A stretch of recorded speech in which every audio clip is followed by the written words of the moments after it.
Isang makabuluhang araw ang aking pagbati sa lahat, lalong-lalo na sa aming guro na si Binibining Marie Chris Silva Lariba.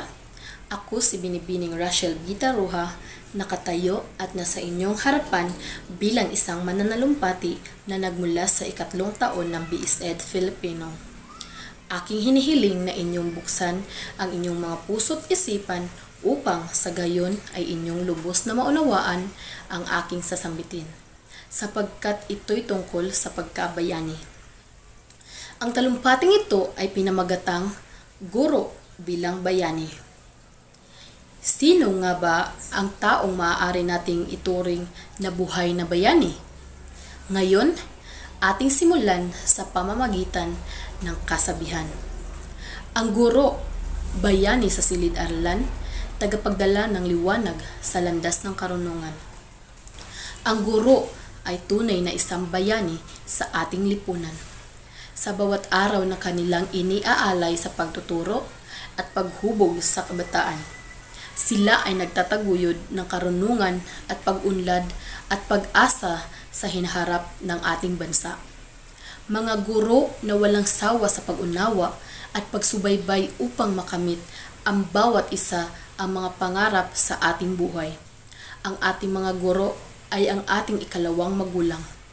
Sila ang mga taong nag-aalay ng kanilang oras upang ibahagi ang kanilang kaalaman.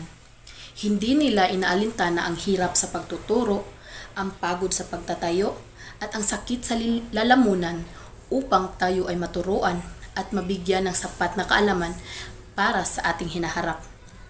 Sila ang mga taong pilit na hinahabaan ng pasensya at patuloy na umuunawa sa ating mga kakulangan bilang isang mag-aaral.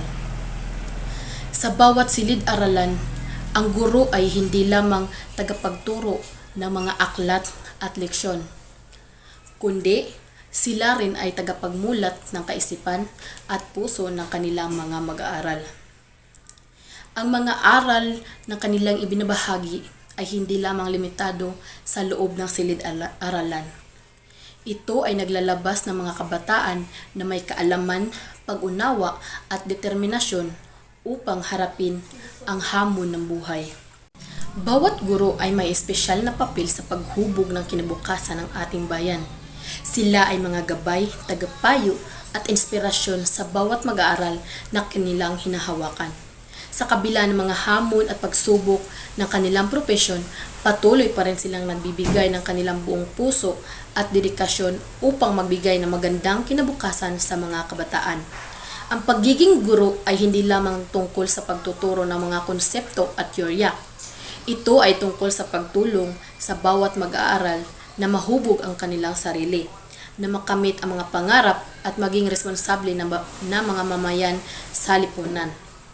Ang bawat guro ay may malalim na impluwensya sa kanilang mga estudyante na maaaring magdudulot ng positibong pagbabago at pag-unlad sa lipunan. Kaya naman, saludo ang lahat sa mga guro.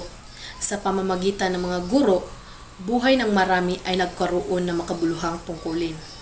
Tungkulin na magsilbing tulay natin para marating ang mga minimithing tagumpay ng buhay. Sa bawat pagkakataon, ating kilalanin at ipagdiwang ang mga guro bilang mga bayani ng ating lipunan.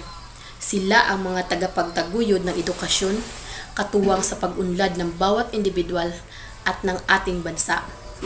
Maging inspirasyon sana sila sa ating lahat na magbigay halaga sa edukasyon at sa mga taong nagtuturo upang makamit ang isang magandang kinabukasan para sa lahat. Saludo tayo sa bawat guro na nagbibigay liwanag at pag-asa ng mga kabataan. Salamat sa mga buhay na bayaning guro na ibinigay ang kanilang buhay, oras at panahon para sa mga kabataan at sa bayan. Maraming salamat sa inyong walang sawang serbisyo at dedikasyon, mga guro. Kaya dapat natin silang ipagmalaki ang mga guro. At yun lamang po, maraming salamat.